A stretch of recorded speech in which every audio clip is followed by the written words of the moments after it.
Je ne blague pas avec ma culture. Régnez tous votre culture. Je serai le dernier sur terre à préserver, combattre de ma vie la culture gabonaise. Valoriser notre identité. La culture, la civilisation, c'est l'identité d'un peuple. Et je viens bénir tous nos frères gabonais qui chantent en langue, qui valorisent le Gabon à travers leur langue, qui valorisent, qui louent Nzambi à travers les chants, à travers les contes, à travers les proverbes. Je viens vous bénir tous ces artistes-là. Vous qui chantez en langue, soyez bénis, soyez fortifiés, et que Nzambé vous élève, que Nzambé vous bénisse, que Nzambé vous fortifie, qu'il bénisse vos enfants, qu'il bénisse votre progéniture. Parce que quand on est loin du Gabon, quand on écoute le rythme, quand on écoute les chansons là,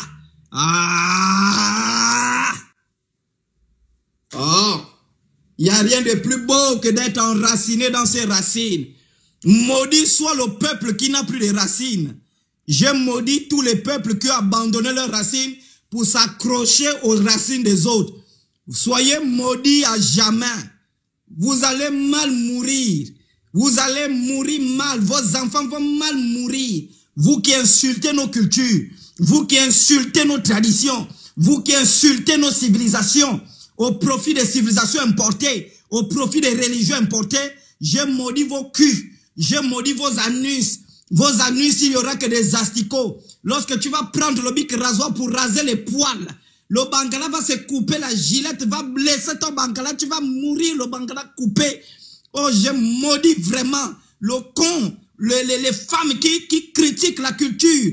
Je maudis vos cons auront que l'eau. Quand on va vous baiser, ça fait tchako, il y aura que l'eau, tous les hommes vont fuir. Même les diacres qui vous baisent vont fuir, les pasteurs qui vous baisent vont fuir. Je vous maudis vos culs. Lorsque les pasteurs vont vous sodomiser au cul, les imams vont vous baiser au cul, quand ils vont jouir, le cul va commencer à pourrir. Le cul sera pourri, il n'y a que les hémorroïdes qui vont sortir de vos culs. Parce que vous avez maudit la culture gabonaise. Vous manquez de respect à vos cultures. Vous insultez nos ancêtres au profit des cultures importées, les cultures des caca. Et moi, je suis grand défenseur de ces cultures. Celui qui boude, je tire. Celui qui boude, je bastonne. Et on doit arriver à un niveau, même sur les plateaux de télé, on bastonne déjà. Et je bénis tous ceux qui chantent en langue. Soyez bénis. Oh, vraiment, ils sont... on a atteint un niveau de bêtises en Afrique. Je vais écailler tout à l'heure ces questions-là. Donc, c'est la première question qu'on nous pose. Où est le livre de vos ancêtres? Vos ancêtres ont laissé quel livre? Et la deuxième question qu'on nous pose, c'est celle de savoir, vous dites que le christianisme est venu en Afrique parce que ça a été importé par les colons. Or, on a un pays, l'Éthiopie, qui a été le premier pays chrétien en Afrique qui n'a pas été colonisé. Qui vous a dit ça? Et donc, je vais répondre à cette question avec des preuves historiques. Je ne serai pas chaud aujourd'hui. Je vais répondre avec des preuves historiques et vous partez vérifier sur Google Scholar. Vous vérifiez sur toutes les bibliothèques au monde pour savoir si ce que j'ai dit est vrai. Et je vais prendre des témoignages. Je vais commencer d'abord par expliquer qu'est-ce qu'on entend par spiritualité africaine. Alors, permettez-moi. Donc, vous mettez grand 1. C'est un enseignement que j'ai reçu il y a de cela plusieurs jours. Et donc, je souhaite partager ça avec vous. Vous mettez grand 1. L'Afrique comme berceau de la spiritualité mondiale. Grand 1. L'Afrique comme berceau de la spiritualité mondiale. Et je vais expliquer pas par pas, noter ces enseignements-là. Et je pense que les prochains lives, nous allons les faire sur YouTube. Parce qu'il paraît que les lives restent sur YouTube. Et les hommes pourront aller consulter ce que Dieu, la nature et les ancêtres parlent en ce temps-là. Aux gens qui sont éveillés. Nous, on n'a pas une église. Je ne prendrai jamais des gens, les rassembler dans un endroit pour leur donner des enseignements chaque lundi, chaque mardi, chaque mercredi ou chaque dimanche. C'est comme ça que commencent les sectes. Et moi, je ne suis pas venu pour créer des sectes. Je ne suis pas venu pour créer des mouvements spirituels. Ou je ne suis pas venu pour être un chef de rassemblement des bêtes. Je suis venu pour éveiller les consciences. Voilà, faire sortir de ceux dont ils pensent être sûrs la vérité, faire sortir des loups ravisseurs, faire sortir des gens qui sont dans le chaos, dans les ténèbres, pour amener ces gens à la lumière, afin qu'ils reconnaissent qu'est-ce que c'est que la lumière. Donc, aujourd'hui, nous allons d'abord parler à peu près de l'animisme. Qu'est-ce qu'on entend par animisme ou spiritualité africaine? C'est vrai que ça aurait été mieux sur YouTube parce que le live devait rester, mais vous allez noter. Alors, grand 1, vous mettez l'Afrique comme berceau de la spiritualité mondiale. Alors, qu'est-ce qu'il faut comprendre? C'est que nous, en Afrique, contrairement à la conception des religions révélées, parce que la plupart des livres, hein, les religions révélées, je le dis aujourd'hui, par exemple ce livre-là, la Bible, la plupart des livres qui sont ici ont été plagiés des anciennes civilisations qui existaient. Ça, je préfère vous le dire ici. Quand vous avez, on en parlera, j'écoute des gens dire, oh non, la Bible a été écrite au 6e siècle, ça là. Tous les textes là ont été rassemblés au 6e siècle. Et donc, c'est la plupart des récits qui sont dans cette Bible-là ont été plagiés dans d'autres peuples antiques qui existaient déjà, qui avaient des récits pareils. Bon, là n'est pas le débat. Pourquoi on dit que l'Afrique, c'est le berceau de la spiritualité mondiale? Parce que déjà, en Afrique, est-ce qu'on peut aller? Si on peut aller, vous dites, vas-y, Daddy Choco.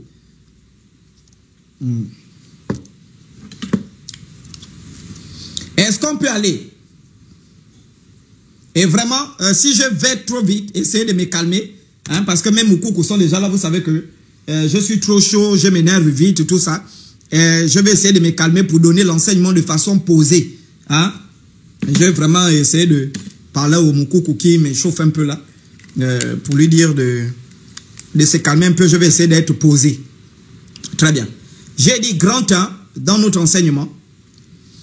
Pourquoi on dit que l'Afrique est le berceau de toutes les spiritualités mondiales? Ben, premièrement, parce que nous en Afrique, aïe, aïe, aïe, ça va chauffer. Nous en Afrique, pour citer Omutunde, nous sommes le berceau de la spiritualité, non des religions. Parce que les religions sont des escroqueries mondiales. Nous sommes le berceau de la spiritualité mondiale. Parce que nous croyons en Afrique, dans toutes nos religions traditionnelles, dans notre spiritualité traditionnelle, le vivant est partout. Les pierres sont vivantes, les arbres sont vivants, l'eau, de l'eau qu'on boit, elle est vivante. Dans l'air, il y a de la vie.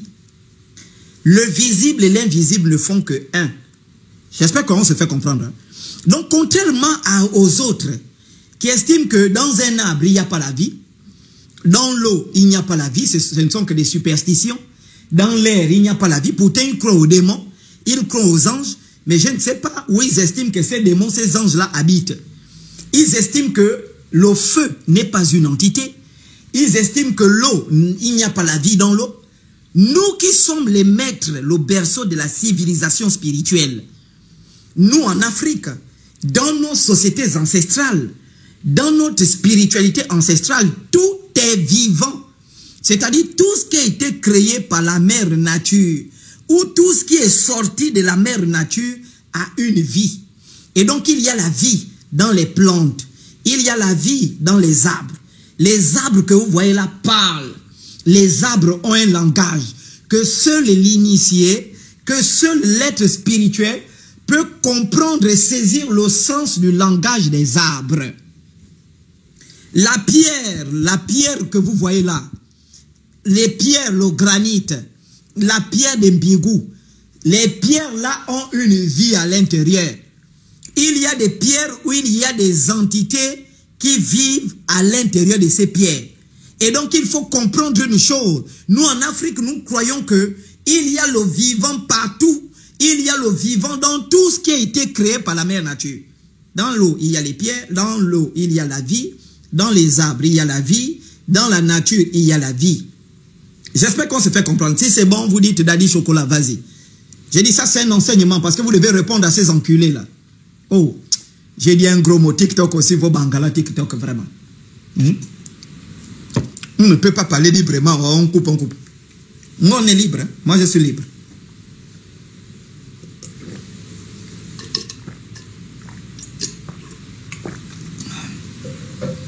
Très bien.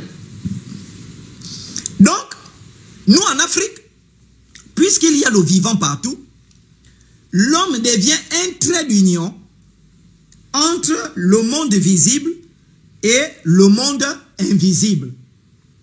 Donc, entre le monde visible et le monde invisible, qui sont liés parce que nous, dans notre spiritualité africaine, on ne parle pas des spiritualités africaines, c'est une aberration totale. Parler des spiritualités africaines, quelqu'un qui parle des spiritualités africaines, c'est quelqu'un qui n'a rien compris de la cosmogonie africaine. Voilà, c'est quelqu'un qui croit que chacun a son rite, chacun pratique. Mais ça, c'est du mabolisme de haut niveau.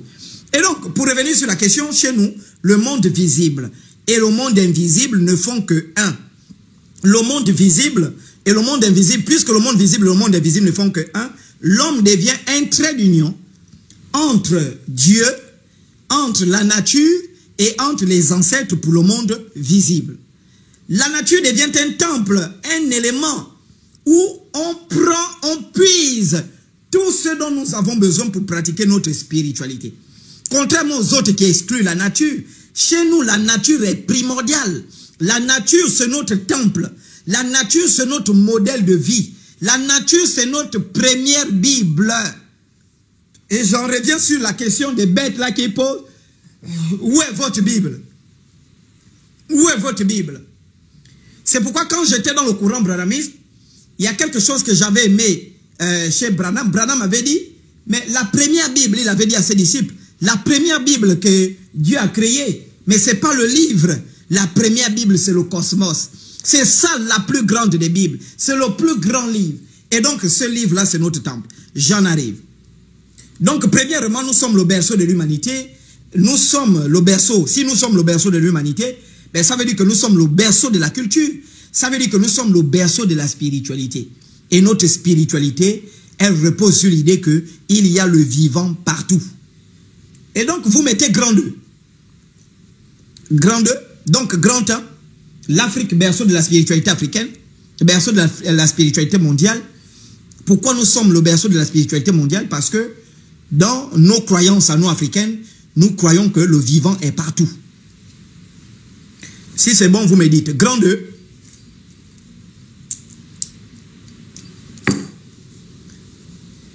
Ça peut aller. Grand 2. Cosmogonie africaine. J'écoute vraiment des ratés spirituels. Hein, des gens qui ont raté leur vie à la fois sociale et spirituelle, qui sont damnés, destinés à partir en enfer, disent que l'Afrique n'a aucune cosmogonie. Mais ça, c'est de la folie totale. C'est complètement de la folie. Cosmogonie africaine, merci. Merci de l'écrire. Alors, pour ceux qui ont des difficultés, hein, comment est-ce qu'on appelle ça? Ceux qui ne comprennent pas le mot cosmogonie de façon assez simple. La cosmogonie, c'est tout simplement l'ensemble des récits, hein, l'ensemble des récits qui gravitent autour de la création du monde et de l'univers, de façon simple. C'est ce qu'on entend par cosmogonie. Hein, les mamans qui nous suivent, les mamans qui, voilà, etc.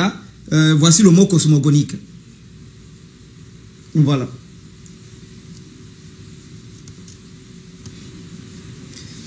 Alors, donc, dans la cosmogonie africaine,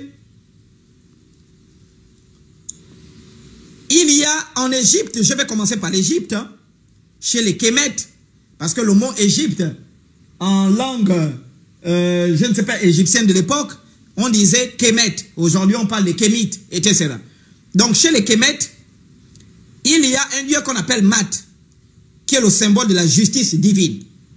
Et donc, pour ceux qui posent la problématique de dire, est-ce que vous croyez dans l'animisme, on ne croit pas en Dieu? Mais je dis, ce sont des bêtises. Je vais emprunter le mot, hein, parce que nous, on n'a pas l'appellation Dieu. L'appellation Dieu est occidentale et elle ne veut absolument rien dire parce qu'elle désigne tout. Voilà. Donc, quand vous voyez souvent citer Dieu, la nature, les ancêtres, quand je dis Dieu, vraiment, c'est tous les êtres, les esprits, etc. Et donc, vous avez, dans cette cosmogonie africaine, vous avez l'Égypte déjà qui était un grand foyer spirituel dans l'Antiquité et où il y avait un Dieu suprême qu'on appelait Mat et qui était le symbole de la justice et la justice divine. En Éthiopie, bien sûr, qui est le premier royaume chrétien africain, et on a également au Nigeria, partout où il y a des foyers de la spiritualité. Alors, qu'est-ce que j'aimerais dire? J'aimerais dire ici, notez bien, l'Afrique, berceau de la spiritualité africaine.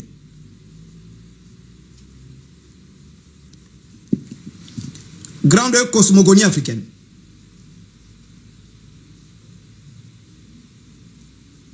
On peut aller.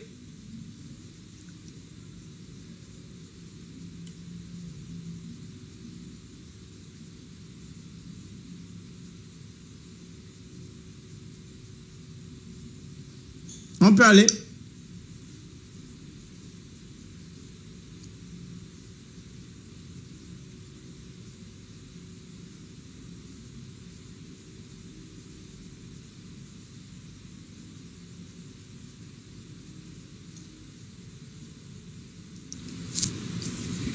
Oh, attendez.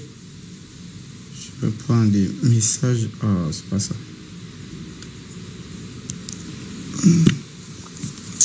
Oh. Attendez, hein, téléphone là.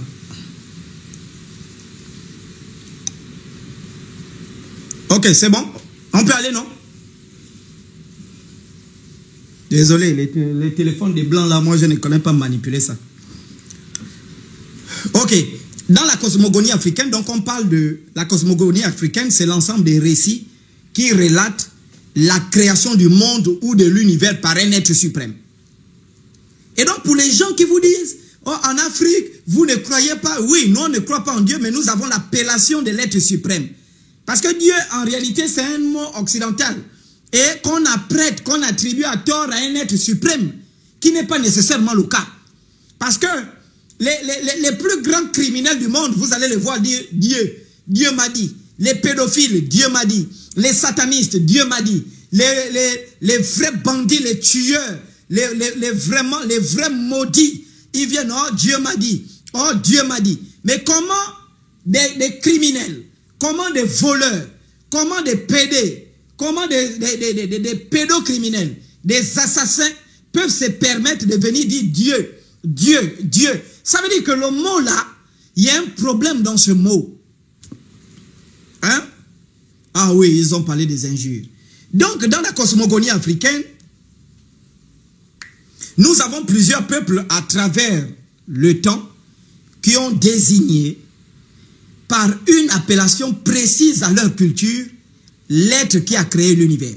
Dans la cosmogonie africaine, nous croyons que l'univers a été créé par un être intemporel, immortel, infini, dont les mots humains ne peuvent pas le caractériser.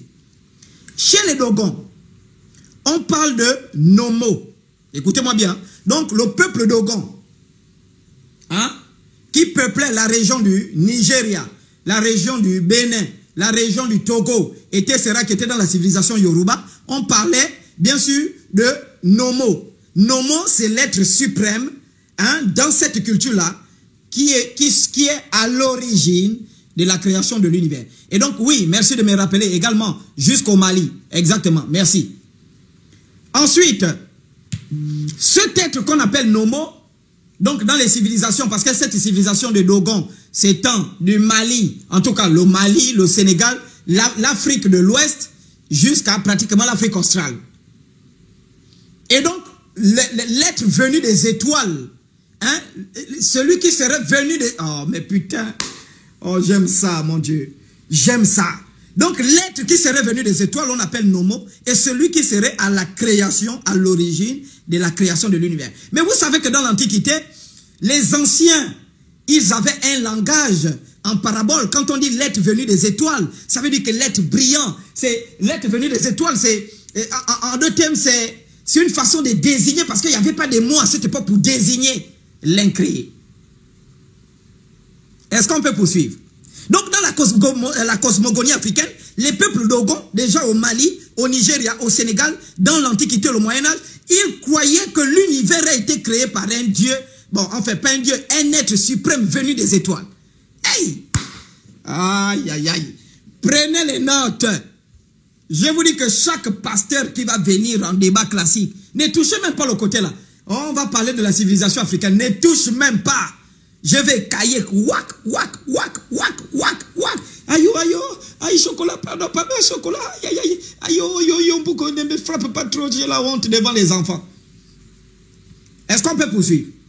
Donc, on voit déjà ici, à travers l'Antiquité, le Moyen-Âge et l'époque moderne, qu'il y a, dans certaines civilisations africaines, il y a la croyance en un être suprême venu des étoiles, qu'on appelle Nomon, ou bien Nomo, qui serait à l'origine de l'univers et de tout ce qui existe.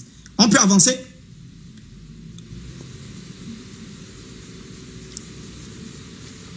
On peut aller? Est-ce qu'on peut aller? Notez ce que je dis là. Ah, vous aussi, notez. Deuxième point, donc on est toujours dans la cosmogonie. On voit que, à travers, chez les peuples du Mali à l'époque, il y a déjà un Dieu suprême qui est venu des étoiles, qui est à l'origine de l'univers et de tout ce qui existe, l'origine du monde. Chez les peuples Yoruba, les Yoruba, ils sont également dans la zone du Bénin, du Nigeria, etc. Donc dans la civilisation Yoruba, on parle de Olodumare. Donc dans la civilisation Yoruba, eux, ils croient en l'existence d'un être suprême qui est d'ailleurs considéré comme la source suprême qu'on appelle Olodumare. Et, oh putain, et Olodumare, chez le peuple Yoruba, c'est celui qui serait à l'origine de l'univers et de tout ce qui existe. Donc on voit déjà qu'il y a un point commun dans la civilisation africaine. Dans chaque civilisation africaine, il y a un peuple, il y a une façon de désigner l'être qui serait à l'origine de l'univers et de tout ce qui existe. Est-ce qu'on peut poursuivre?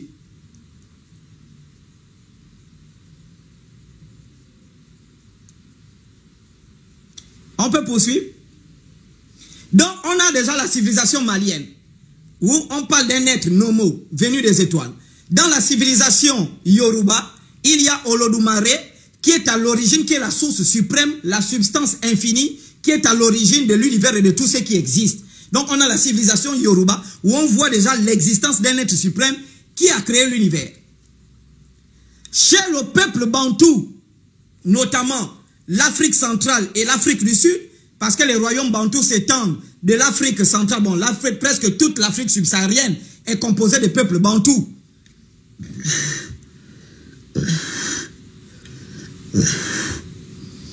Donc, en Afrique centrale, oui, ça c'est chez les Yoruba, Olodumare.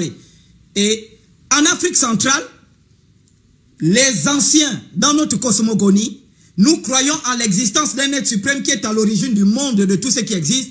Il s'appelle Nzambi. Et il y a des variations zonales dans l'appellation de son nom, à travers ce qu'on appelle les dialectes. Dans certains dialectes, on va parler de Nyambi. Dans certains dialectes, on va parler de Nzamba. Dans certains dialectes, on va parler de Nyambi, Nzambe. Mais le nom commun de tous les Bantous, c'est Nzambi.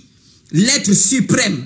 Njambe, Nyambi, Nyambitata, Nzambe, etc. Donc, c'est lui l'être suprême qui est à l'origine de tout ce qui existe. Donc, tous ceux qui viennent vous raconter que, oui, Nzambi égale Olodumare est il est également appelé, comment est-ce qu'on appelle ça? Nomo. Et donc, vous voyez tous ceux qui viennent vous raconter des bêtises en disant que, oh, les Africains ne croient pas un Dieu, ils adorent les idoles. Mais vous êtes bêtes. J'explique ça ici. Prenez les notes. J'espère que ça va jusque là. Donc on voit chez les Maliens, dans les anciennes civilisations maliennes, comment on appelle le créateur. Chez les Yoruba, comment on appelle le créateur.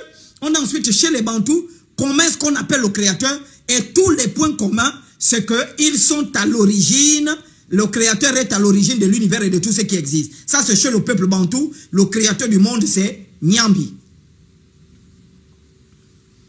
Et donc, tous ces peuples-là, pour dire que c'est limité d'abord de là, tous ces peuples-là n'ont qu'un seul point commun, c'est l'existence de la divinité suprême.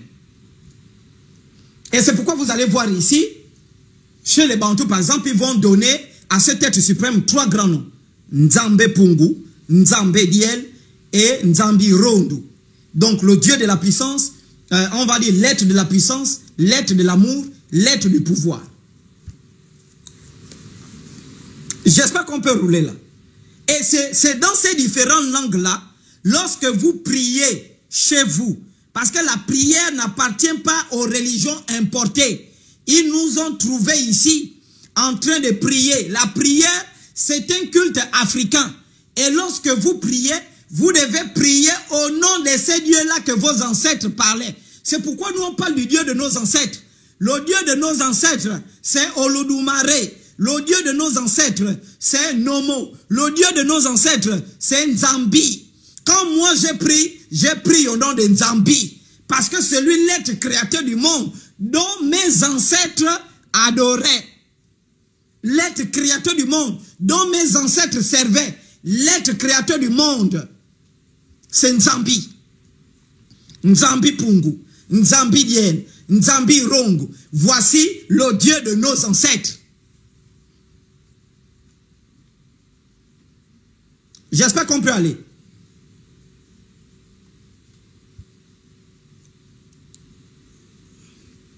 On peut aller.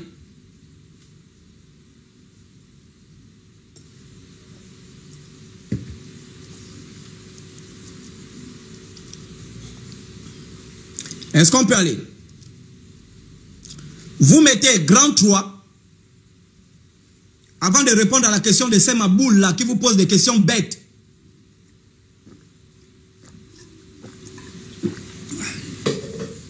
Oh non, où est le livre de vos ancêtres? Mais j'arrive vous montrer les livres là. Vous allez nous montrer le livre que Jésus a laissé. Vous allez nous montrer le livre qu'Abraham a laissé, le livre qu'Isaac a laissé, le livre que Jacob a laissé, le livre que Samson a laissé, le livre qu'Esaïe a laissé. Vous allez nous montrer. Nous on arrive vous montrer des livres. Alors, allons-y, grand 3. Les grands centres de la spiritualité africaine ancienne. Et donc, dans l'Antiquité, il y avait des grands centres de la spiritualité.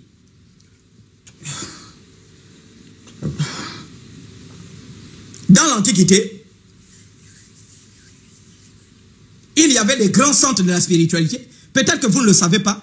Je vais vous rappeler quels étaient les grands centres de la spiritualité africaine. Premier grand centre de la spiritualité africaine, notez ça, c'était l'Égypte. Premier grand centre de la spiritualité africaine, l'Égypte. J'espère qu'on peut partir.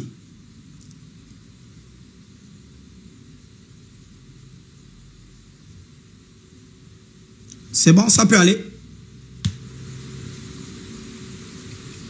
Donc, premier grand centre de la spiritualité africaine dans l'Antiquité, on avait l'Égypte. Deuxième centre de la spiritualité africaine, on avait le royaume de Couche, qu'on appelle aujourd'hui l'Éthiopie, qui était un grand royaume de la spiritualité africaine. C'est pourquoi Hérodote pouvait dire, dans l'Antiquité, quand il écrivait, il parlait du peuple éthiopien, il disait, c'est un peuple qui habite des contrées lointaines. Ce sont des gens très pieux. Avant que le christianisme vienne, les Éthiopiens étaient déjà des gens pieux. J'espère qu'on se fait comprendre. On en arrive là, Mangom. Je vais descendre. Tous les gars qui parlent de l'Éthiopie, oh, l'Éthiopie était le premier pays chrétien. Vous aurez la réponse à vos questions. On peut aller. Donc, premier grand centre, on avait l'Égypte. Deuxième grand centre, on avait l'Éthiopie. Troisième grand centre, on avait le Nigeria. Le Nigeria actuel, le royaume des Yoruba, le Nigeria, le Bénin, le Togo, c'était des grands centres de la spiritualité avec justement l'Afrique centrale. Voilà. Où il y avait, dans tout le continent, des grandes références en matière de spiritualité. Allons-y, on peut aller. Grand 4. Grand 4. Le rôle des prêtres, des devins et des griots africains.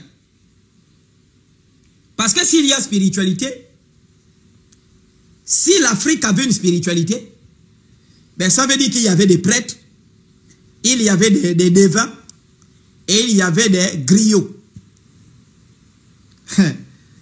Aïe, aïe, aïe.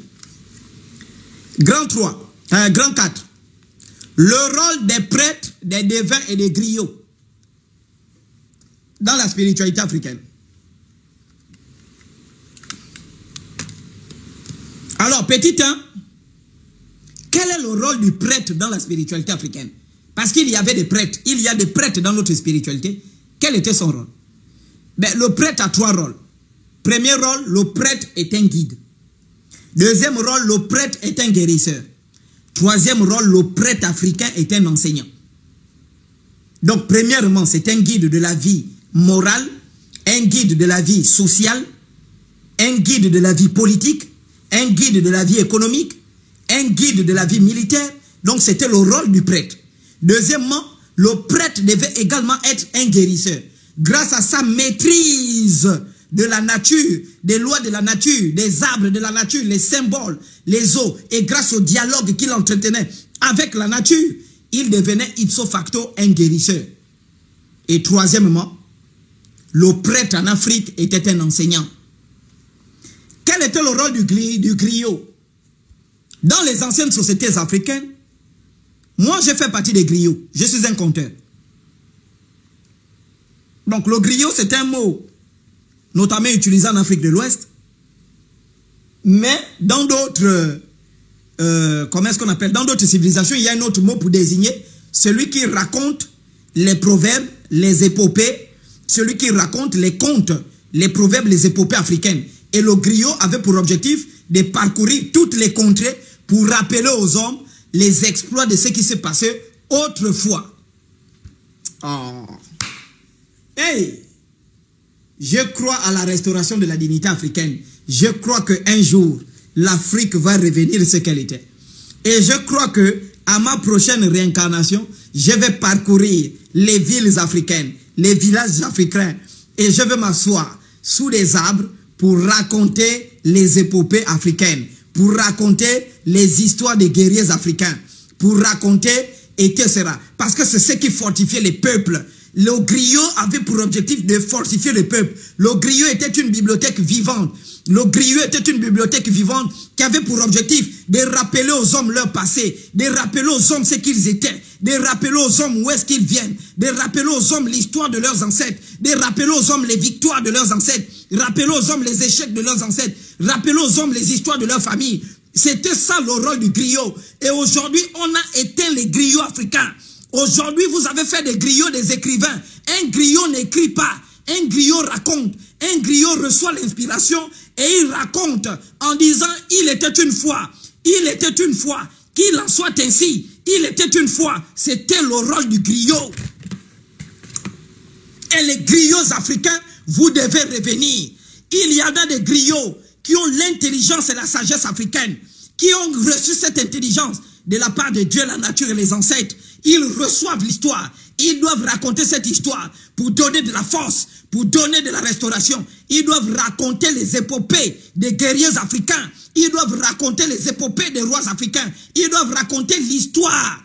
C'est ce que chez les Occidentaux, ils appelaient les scribes. Et nous, nous avons des griots. Le griot, c'était l'historien, le gardien des bibliothèques. Et c'était ça le rôle des griots. Et aujourd'hui, la civilisation occidentale a tué tous les griots que nous avions. Les jeunes qui naissent avec le don de l'histoire africaine. Les jeunes qui naissent avec le don de l'histoire. Le don pour conserver l'histoire. Pour raconter l'histoire à chaque contrée. Raconter l'histoire à chaque civilisation. Les musulmans ont tué les griots en Afrique de l'Ouest. Ils ont éliminé tous les griots. Maudits soient les musulmans.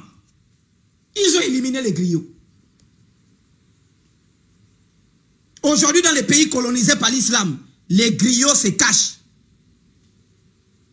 Les pays colonisés par l'islam, les griots se cachent. Ils n'ont plus l'histoire de leur peuple. On vous raconte l'histoire de Mahomet en longueur de journée. On vous raconte l'histoire d'Aïcha. On vous raconte l'histoire d'Aboubacar. Qu'est-ce qu'on en a à foutre? Racontez-nous les épopées de Soundiata Keïta. Racontez-nous les épopées de Chaka Zulu. Racontez-nous les épopées des Amazones. L'histoire de notre peuple. L'histoire de la fierté africaine. L'histoire qui a mis l'Afrique en haut.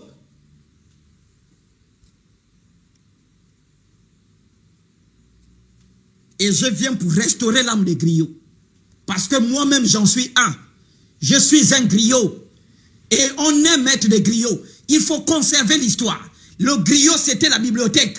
Et dans toutes les spiritualités, il y a un griot, le conteur. C'est celui qui raconte, celui qui parle. Dans chaque peuple, quel que soit le niveau de son développement, quand tout le village est au courant qu'il y a un griot qui est là, tout le peuple se rassemble. On allume un grand feu. On allume un grand feu de camp. Les chefs s'asseyent à terre. Les jeunes s'asseyent à terre. Et le griot au milieu du feu dit, il était une fois. Et il raconte l'histoire. Cette histoire est remplie de symboles. Cette histoire est remplie de paraboles. Cette histoire est remplie des histoires qui contiennent les symboles de la spiritualité africaine, qui réveillent l'âme du jeune africain, qui réveillent l'âme du jeune africain qui a été endormi.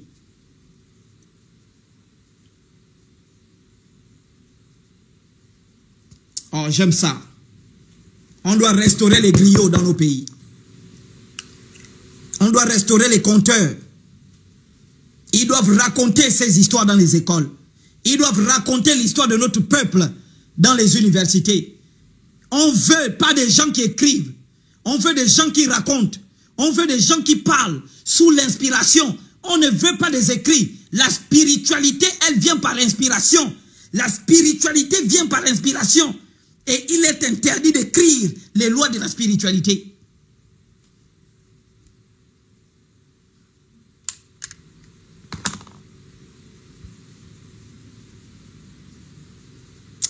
Oh, vraiment, je suis... Actuellement, là, il y a des esprits africains qui sont en train de m'environner. Et ça, je vous dis, quand j'ai touché l'histoire du griot, les esprits africains, et j'insiste là, le président du Sénégal doit m'écouter, président du Gabon, président de tous les pays africains, vous devez restaurer la place des griots dans nos sociétés. Ce sont des conservateurs de notre histoire. Et aujourd'hui, on forme les gens à raconter le mensonge. Vous devez former les griots qui doivent écouter les histoires, qui doivent ramener les histoires, parcourir les contrées, raconter l'histoire de notre peuple à nos enfants. Et ce sont les histoires que les grands-mères nous racontaient. Ce qu'aujourd'hui, les imbéciles appellent les contes, ce qu'ils appellent les mythes, ça n'a jamais été des mythes. On peut raconter une histoire sous la forme d'un mythe, mais seul celui qui est initié comprend le message qui est révélé. Restaurer les contes gabonais. Les contes gabonais ont disparu. Nous voulons les contes gabonais qui émanaient des épopées vraies, qui émanaient des faits qui se sont déroulés dans le passé. Et nous avons besoin de ces histoires-là pour réveiller l'âme africaine, pour restaurer la dignité des Africains, restaurer notre peuple, restaurer notre courage, restaurer notre culture, restaurer nos traditions, restaurer nos sciences, restaurer notre civilisation. Et nous voulons restaurer ce que nous étions. C'est ça le rôle du griot. C'est une bibliothèque vivante. Et j'ai béni tous les griots. J'ai béni tous les griots. Soyez bénis au nom de vos ancêtres. Que la nature vous protège. Ne manquez de rien. Soyez fiers d'être des griots. Au Sénégal, au Mali. J'ai béni tous les griots de ces pays-là. Conservez cette science-là. Conservez ce rôle que vous jouez dans la société. Peuple griot de tout le monde entier, les griots du Sénégal, les griots du Mali, tous les griots de l'Afrique de l'Ouest, conservez ça. Et je soutiens les griots. Et je serai ravi encore de m'asseoir devant un griot, pieds nus, pour qu'on me raconte l'histoire de Soundiata Keïta. Je serai ravi qu'on me raconte les épopées mandingues. Je serai ravi qu'on me raconte les épopées de Soso. Je serai ravi qu'on me raconte les épopées du peuple Aoussa, du peuple Bantou. Vive les griots. Et chers Africains, je suis très content de ça. Donc le rôle des prêtres dans la spiritualité africaine, ils étaient des guides, des guérisseurs. Ils sont des guides, des guérisseurs, des enseignants. Le griot, c'est une bibliothèque vivante qui rappelle aux hommes l'histoire, ce qui s'est passé autrefois. Parce que celui qui oublie son histoire ne sait pas où il va. Et le divin, c'est un messager entre les mondes. Et donc dans notre spiritualité, on a des devins. Et ces devins-là, ce sont des messagers qui apportaient les messages, qui apportaient la vie, la lumière des autres mondes.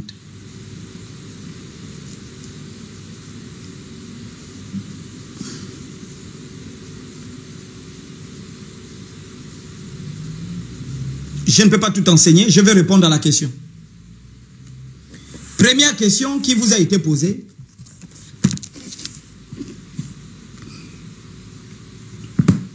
Première question qui vous a été posée. Notez, hein, grand 4, réponse aux questions. Grand 4 ou grand 5, réponse aux questions. Après, je vais faire monter les gens. Réponse aux questions. La première question. Vos ancêtres ont laissé quel livre? Aïe, aïe, aïe. Je vais répondre à cette question. Vos ancêtres ont laissé quel livre? C'est la première question qu'on vous pose. Prenez note. Hein?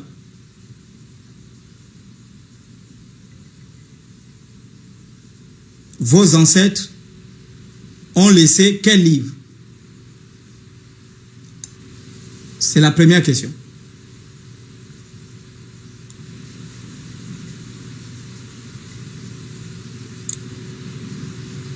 C'est bon? On peut répondre? On peut répondre à cette question-là? Si c'est bon, si vous avez noté, on va aller. Vos ancêtres ont laissé quel livre? Voilà la question à laquelle tous ceux qui sont les ennemis de l'Afrique, tous ceux qui sont des vrais bandits pour le continent africain, tous ceux qui sont des traîtres, tous ceux qui sont des vrais idiots. Oh, on m'a dit... Oh, mon Dieu. Bon, allons-y. Je vais quand même essayer de ne pas dire les gros mots pour qu'on ne coupe pas le live. Tous ceux qui sont ennemis du continent africain, ils vont se lever fièrement pour dire: vos ancêtres ont laissé combien de livres? Tu ne sais pas qu'en parlant comme ça, tu insultes ton grand-père. Tu ne sais pas qu'en parlant comme ça, tu insultes ta grand-mère, qui est partie écarter son con pour mettre au monde ta mère. En parlant comme ça, tu insultes ta mère qui a écarté son con pour te mettre au monde. On aurait dû avorter des gens comme Gédéon de la Tchétchouva. On aurait dû avorter des gens comme ça. Et tu le vois, il a les mandibules comme Satan. Hein? La barbe, vraiment un vrai rigolo. Vos ancêtres ont laissé combien de livres? Il a déjà ouvert la boutique, il est en train de prendre du poids avec l'argent des dîmes.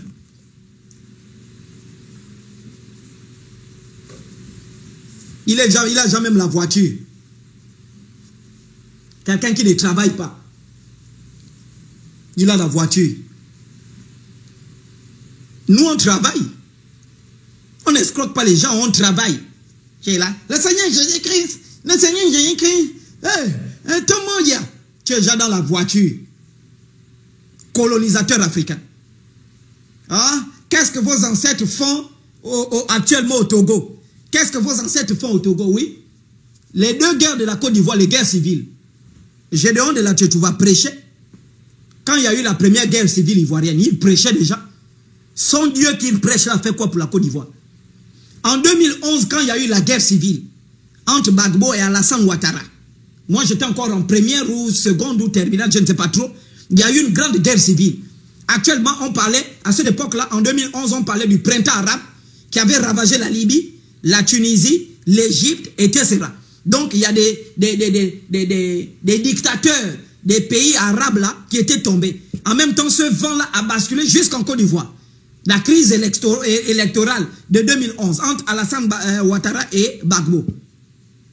Lui, Gédéon de la Tchétchouva, il prêchait déjà. Son Jésus était où? Son Dieu était où pour sauver des milliers des Ivoiriens qui ont été tués lors de cette crise-là? Ouais, des menteurs, des trompeurs des peuples, des vrais bandits. Et on vient falsifier. C'est parce que ces gens-là sont morts que tu as la liberté de prêcher aujourd'hui. Hein? Donc, pour revenir sur la question, où est le livre que les Africains ont laissé? Où est le livre de vos ancêtres? Pour répondre à cette question, je vais d'abord rappeler que tous les ancêtres que les chrétiens adorent, les ancêtres que les chrétiens adulent chaque jour, n'ont jamais laissé de livres. Pourtant, beaucoup d'entre eux savaient lire et savaient écrire, mais ils n'ont jamais laissé de livres. Je vais vous lire un passage qui prouve que Moïse n'a écrit aucun livre de la Genèse. Je vais vous lire un passage qui vous prouve ça. Ce sont des histoires qui ont été inventées au 6e siècle lorsqu'ils étaient en exil à Babylone. Donc, Abraham n'a jamais laissé un livre. Le livre d'Abraham est où? Puisque Abraham, vous suivez Abraham en disant c'est le père de la foi. Le livre d'Abraham est où? Le livre qu'Abraham a laissé. Abraham était riche, non? Il était chef de quartier. Il avait beaucoup d'argent. Son livre est où? Le livre d'Abraham, qui partait mendier en Égypte. Le livre d'Abraham est où?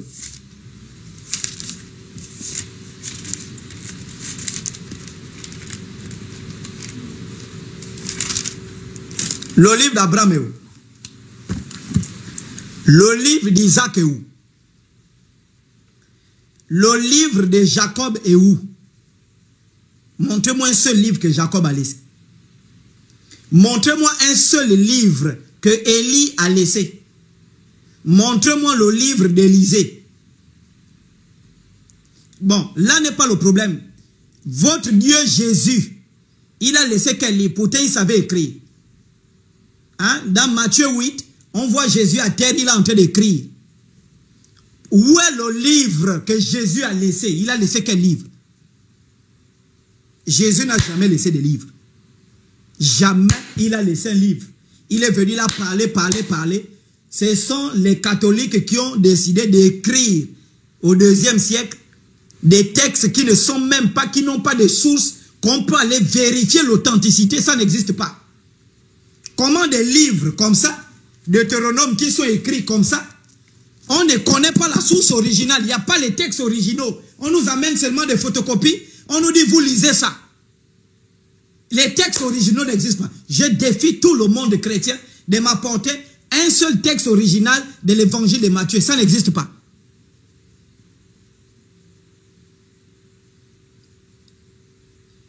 Mahomet, Abou Al-Kassaïm, Muhammad ibn Abdallah, Abdel Moutalib ibn Rachim, qu'on appelle Mahomet, il ne savait ni lire, ni écrire. Il n'a jamais laissé un livre.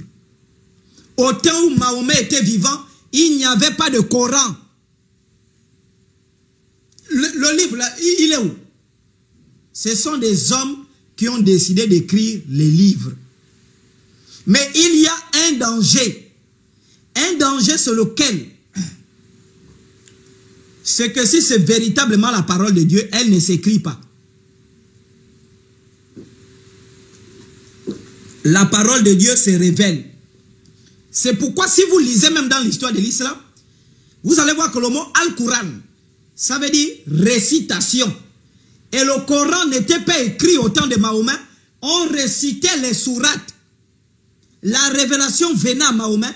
Mahomet récitait les sourates. Et chaque peuple devait réciter les sourates. C'était une tradition orale. Il n'y avait pas d'écriture. Mahomet interdisait aux gens d'écrire. Et il avait même frappé les Juifs qui recopiaient la Torah. Mahomet a frappé les Juifs dans un radis, j'ai vu ça. Il a frappé les Juifs en disant, qui vous a dit d'écrire la parole d'Allah? On ne l'écrit pas. Mahomet recevait des révélations et il récitait. C'est pourquoi le Coran, Al-Quran, ça veut dire récitation. Lorsque Djibril rencontre Mahomet en 609, il lui dit, tiens, voici le livre, récite. Il a dit à Mahomet, tiens, voici le livre, récite. Et Mahomet a eu peur, il est parti voir son beau-père, le père de Radija. Et l'oncle de Radija, qui était un ancien juif, un chrétien converti, un juif converti au christianisme, qu'on appelait Walaka. Et il est parti voir Walaka pour dire, voici ce qui m'est arrivé comme expérience. Walaka dit, qu'est-ce que l'ange t'a dit? L'ange m'a dit, récite. C'est ce qui a été dit. On n'a jamais dit à Mahomet, va écrire. Mahomet n'a jamais laissé un Coran. Jamais. Hein? Et ça, je mets à défi. Ce sont les khalifes. Quand Mahomet meurt en 632, le premier khalife, Abou Bakr, qui était le gendre de Mahomet, le beau-père de Mahomet, même Abou Bakr n'a jamais laissé. Abou Bakr n'a jamais laissé. Parce qu'après Abou Bakr, qui va prendre le khalifa de 632 à 637, après on a Omar. Après Omar va prendre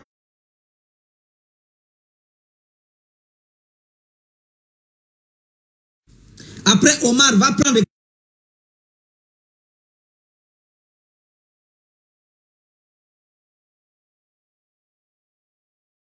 entre entre les deux communautés pour savoir. Genre, la dernière femme du prophète Abu al-Kassaï Muhammad ibn Abdallah ibn Muttalib, il va y avoir une grande guerre et à cette époque, il y aura plusieurs Corans qui vont être rédigés.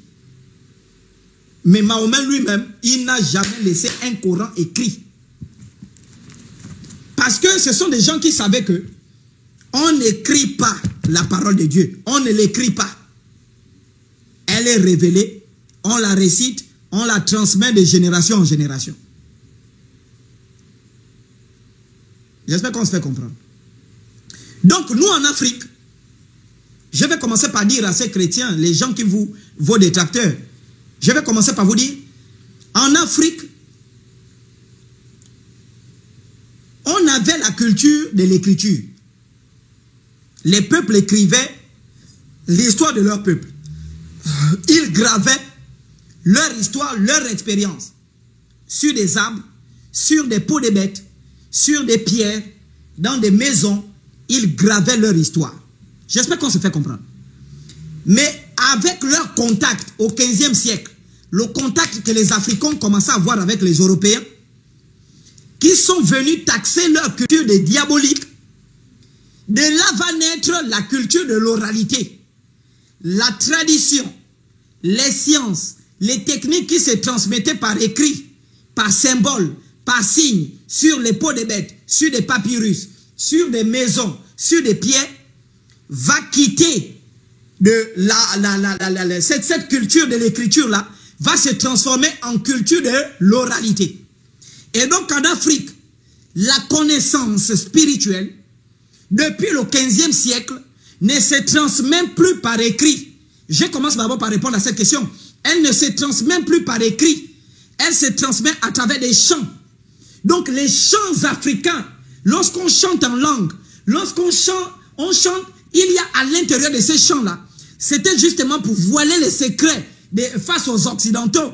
Parce que les Occidentaux ne parlaient pas les langues. Les Occidentaux ne parlaient pas les dialectes qui venaient diaboliser. Et donc pour conserver la connaissance, le savoir de la spiritualité africaine, ils ont créé comme technique de diffusion de ce savoir-là à travers les chants. Et donc quand on chante en langue, on chante dans les chansons africaines, à l'intérieur il y a des codes, à l'intérieur il y a des symboles, à l'intérieur il y a des messages, à l'intérieur il y a la spiritualité qui est diffusée.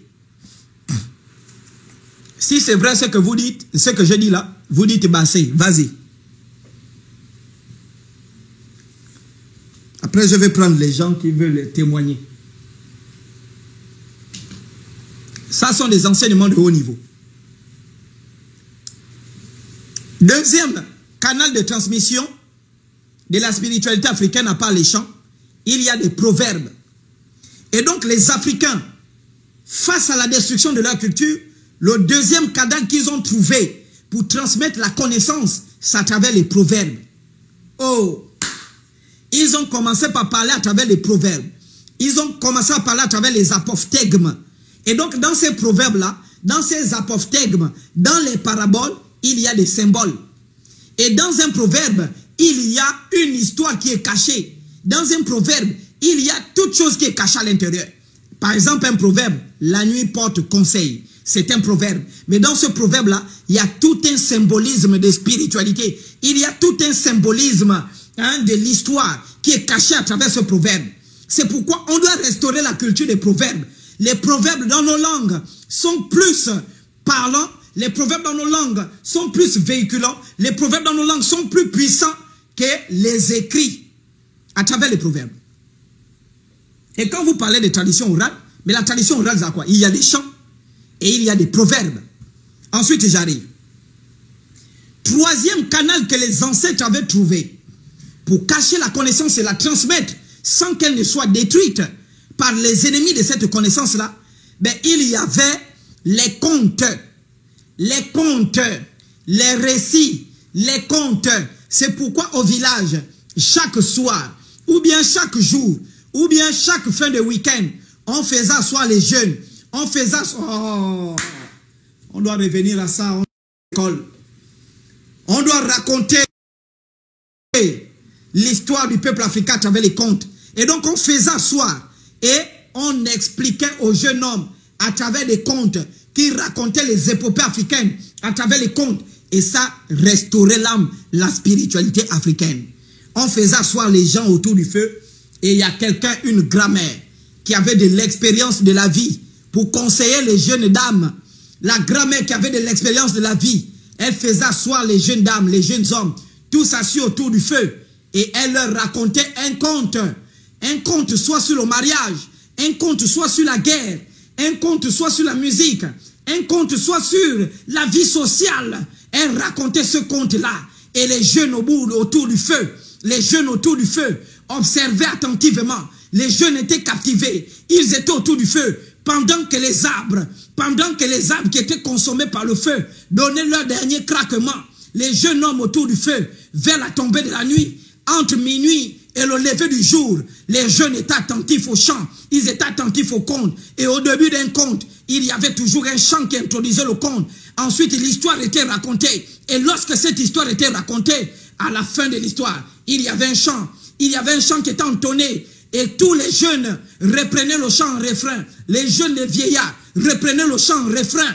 Et quand ils reprenaient en refrain, c'est parce qu'ils avaient compris l'histoire. Il n'y avait pas d'explication. Seul celui qui avait la spiritualité pour comprendre comprenait le message qui venait d'être véhiculé. Et entre minuit et entre 23h et 24h au lever du jour, on disait au jeune homme, bientôt le jour va se lever. On disait à la jeune dame, bientôt le jour va se lever, il faut aller dormir.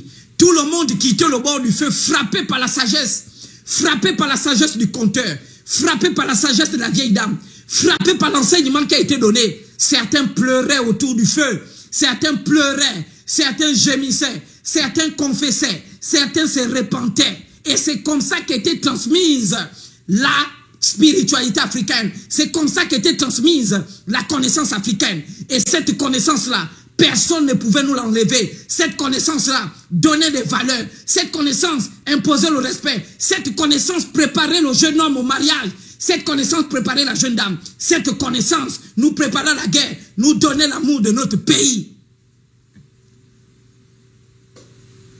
Et pendant que j'en parle de ça, ceux qui m'écoutent ont des frissons. Ceux qui m'écoutent ont des frissons. Parce que mon âme voyage. Mon âme voit tout ce qui se passe. Actuellement, mon âme voit tout ce que l'Afrique a perdu. Et donc on transmettait cette connaissance autour du feu, qui est un symbole, qui est l'un des éléments les plus puissants de la matière. Et cette connaissance était transmise. Tout le monde regardait le feu. Chacun réfléchissait sur ses voix. Lorsque la jeune dame, ou le vieillard, ou la vieille dame racontait l'histoire, racontait l'épopée, chacun regardait le feu en réfléchissant sur ses voix, en observant qu'est-ce qu'il avait fait pour ses parents, en voyant qu'est-ce qu'il n'avait pas fait la journée, qu'est-ce qu'il avait fait pour ses sœurs, qu'est-ce qu'il n'avait pas fait, qu'est-ce qu'il avait fait pour le village, est-ce qu'il avait participé au bien-être de l'humanité. Chacun réfléchissait sur ses voix. Et la grand-mère racontait ses histoires, pleines de sagesse, les yeux brillants autour du feu, inspirés par les esprits de nos ancêtres, inspirés par la forêt, inspirés par tout ce qui nous environnait. Et autour de nous, il y avait le bruit des crapauds, il y avait le bruit des cigales, il y avait le bruit de toutes ces choses. Et la connaissance africaine rentrait. Vous ne vivrez plus jamais ça dans votre vie, à moins que l'Afrique prenne une décision sérieuse.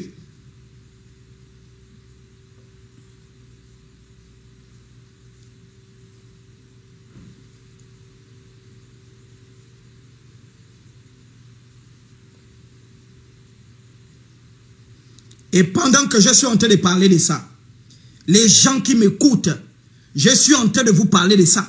Les gens qui m'écoutent, quel que soit le problème que tu as, Dieu, la nature et les ancêtres vont répondre à ça. J'ai dit, si tu crois ce que je suis en train de dire, quel que soit le problème, si on t'a enlevé du travail, demain on va t'appeler. J'ai dit, on va t'appeler, si ce n'est pas demain, après-demain, cette fin de semaine-là. Quel que soit le problème, tu auras la solution à ce problème-là. Quel que soit le danger, je ne connais pas quel est le fond de ton cœur, je ne connais pas les difficultés que tu traverses, mais au nom de Dieu, la nature et les ancêtres, si ce que je suis en train de dire, c'est la pure vérité africaine, tu auras la solution à tout ce que tu demandes. Tu auras la solution à tout ce que tu demandes. Et je vais faire des lives ici, où je vais vous apprendre les prières africaines, que nous, les prières que moi, on m'a appris au village. Comment on nous a appris à prier? Prier pour bénir un enfant, Priez pour bénir un nouveau-né. Priez quand tu pars à la chasse. Priez quand tu pars à la pêche. Priez quand tu pars. On a des prières qui sont puissantes. Pas les prières. Marakakakaka. Ces genres de prières-là, mettez ça dehors. On a des prières puissantes. On a des prières puissantes pour consacrer un nouveau-né. Quand l'enfant naît, avant qu'il ne sorte, il y a une prière, il y a une cérémonie, il y a une consécration pour que cet enfant soit entre les mains. Et Dieu l'a tué les ancêtres. Eria mama mama, Eria chacha, Eria kakakaka, Machikrokokoko. Oh papa, tu avais dit en 2018 que je devais me marier. Maroko Shoko Rakadakare Kalmato Kondomo. Eria Mama. Ces gens de prière, mettez ça hors de vos maisons. Ce sont des langues des démons. Ce sont des prières des enfants de Satan. Ces prières-là ternissent votre image.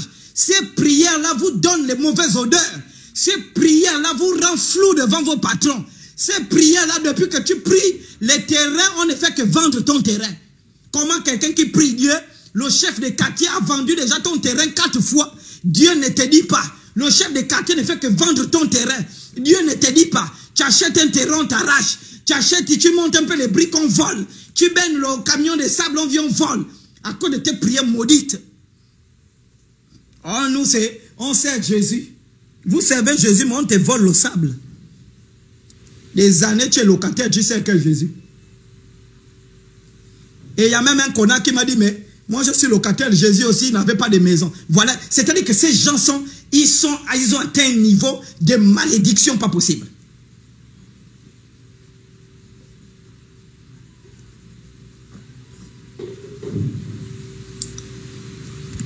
Oui, tu as raison quand tu dis Jésus n'avait pas de maison. Exactement, il n'avait pas de maison. Donc il se baladait nu partout dans Jérusalem sans slip. Mais je te rappelle qu'il est mort à 33 ans. Et toi aussi, tu as déjà, il avait quoi, 40 ans le gars qui me parlait. 40 ans. Toi, normalement, tu dois aussi te tuer. On doit te crucifier. Parce que Jésus est mort à 33 ans justement parce qu'il ne voulait pas construire justement toutes ces choses-là. Et donc il a dit, bon ça, moi, j'ai pas le temps. Etc. Et donc, toi, tu as dépassé 33 ans. Tu dois aussi te tuer. Parce que si tu restes jusqu'à 35 à 40 ans, tu dois avoir une maison.